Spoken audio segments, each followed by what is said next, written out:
Hey guys, Yuliya here. So today I'm going to prune some trees in my backyard, and I thought I would show you some tips and tricks on how to do it. Now, I'm not an arborist, but I've pruned a lot of trees over my lifetime, and I also picked brains of a lot of arborists, because sometimes when I'm on the job there will be a questionable tree that we're not quite sure what to do with, so we will call an arborist for assessment, and I ask a lot of questions. So I learned a lot. You see I'm wearing a hat today.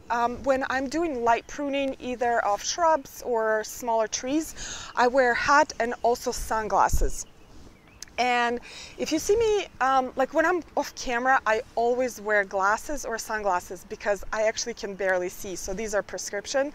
And it's kind of ironic because I'm a landscape designer who can barely see. If I'm pruning something a little bit heavier duty, I am generally wearing a hard hat. And this one I don't own. I borrowed this one from the master gardeners with whom I volunteer in the local park.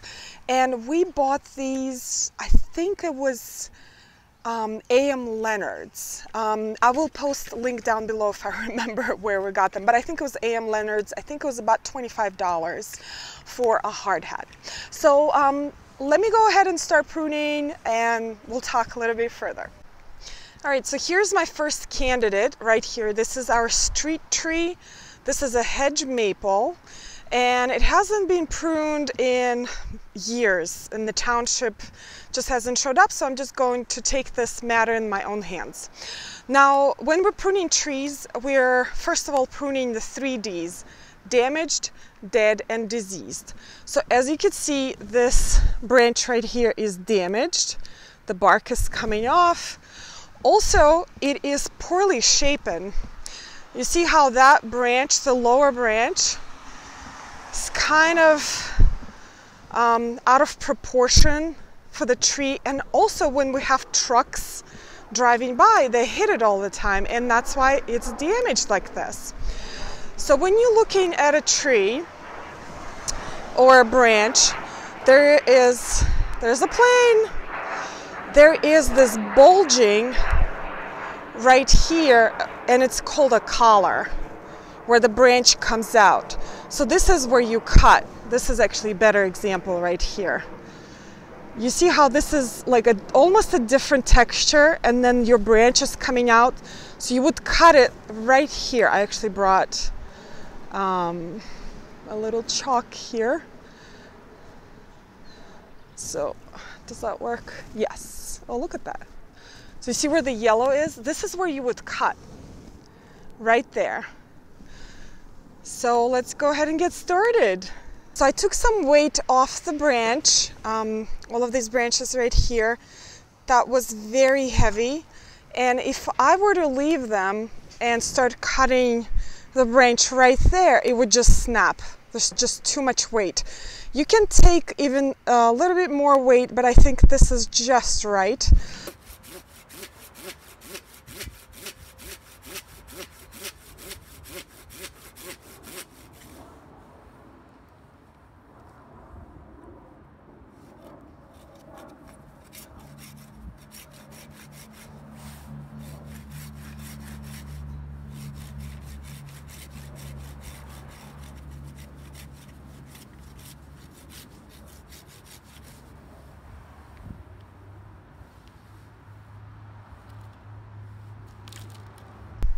All right, that's a beautiful cut, if I have to say so myself. It is at an angle, so it is not sticking out too much or not flush with the trunk, so it's not creating a large wound or a large piece of a branch that may become diseased. Now this will close up eventually and just will become flush with the trunk once the tree matures. And you see, like this right here, this was a branch before, and sometimes different trees like beeches and birches form almost something that looks like an eye. That is so pretty when this closes up. And I will post a couple of pictures what this will look like once it starts to heal.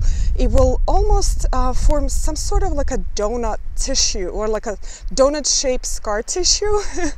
So anyway, this is done. So let's move on to the next one. My second case for today is this Dogwood of Venus, and it is an amazing tree. And you see the buds here, all ready to bloom. It sets buds and flowers on previous year's growth. So it has a couple of issues. It has deer damage, which is kind of healing. And that weird branch just does not make sense to me. You see how they're all starting here, and that one just doesn't make sense. So I'm going to remove that one. And these two branches here are crisscrossing. And anytime you have crisscross branches, as they mature, they will start rubbing against each other and become damaged, so they have to go anyway. So let me go ahead and cut these.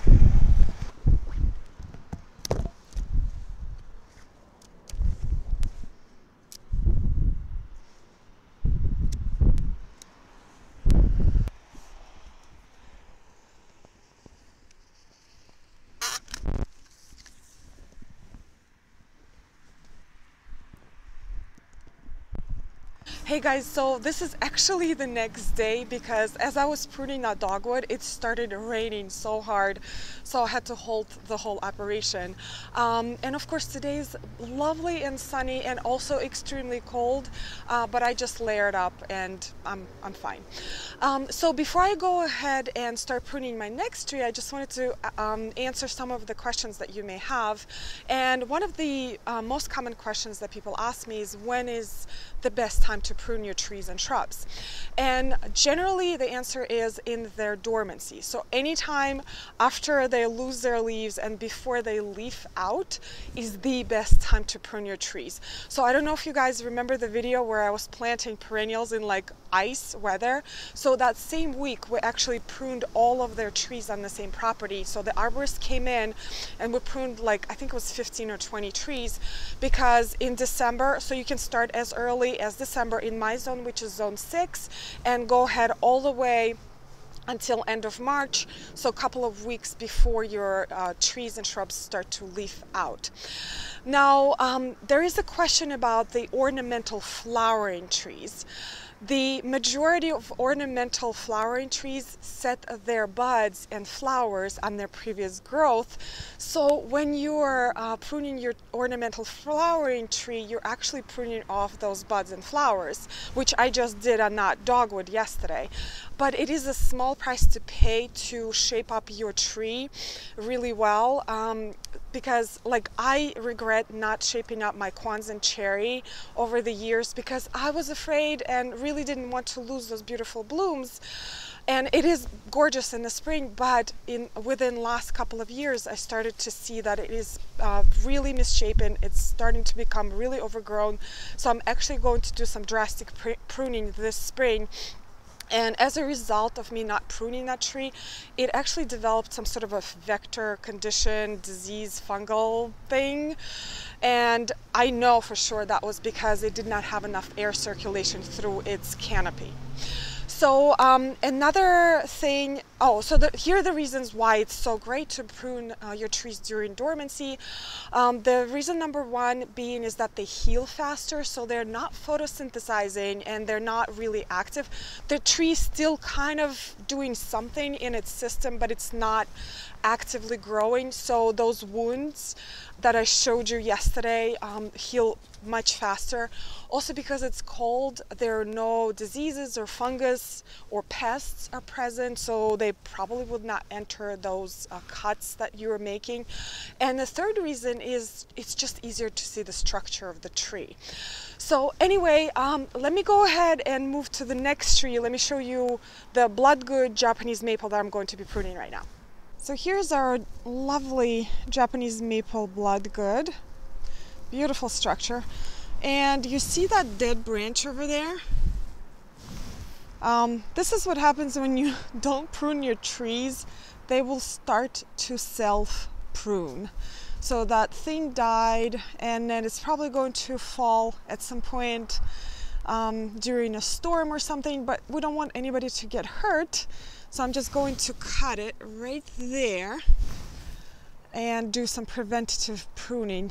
This probably will need to be cleaned up a little bit more, but I'm just going to address that one thing right there. And the tool I'm using for that is this handy dandy pole saw, which I love this thing. And I'm probably going to do the whole length, so I'm going to clip this on this pole here and just start cutting. You're gonna go inside. I don't want you to get hurt, buddy. All right, let's go. Let's go home. You're gonna go home. Okay, let's go.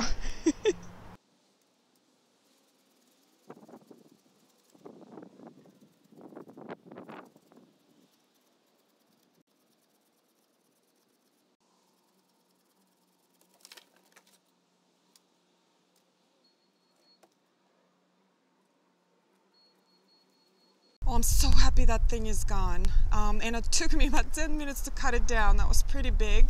But of course, now I'm looking at the tree. I see another dead branch right there. So I'm going to take that one and also this one here.